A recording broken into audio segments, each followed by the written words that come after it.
Rus dilindən bizə keçmiş bəzi sözlərdə o dilin qayda qanunları özünü göstərir. Məsələn, faktor, bu sözü biz ruslardan götürmüşük.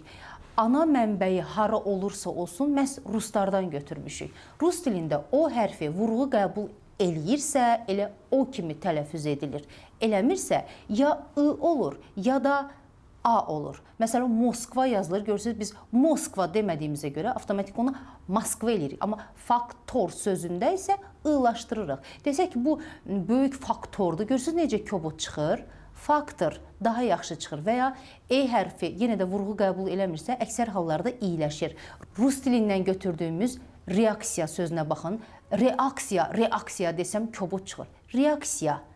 Bu daha yumşaqdır. Məncə buna əməl etmək lazımdır. Hətta düşünürəm ki, Azərbaycan ədəbi dilində daha axıcı danışmaq üçün Rus dilini bilməsələr də ən azından, necə deyirlər, üzündən oxumağı bacarsınlar.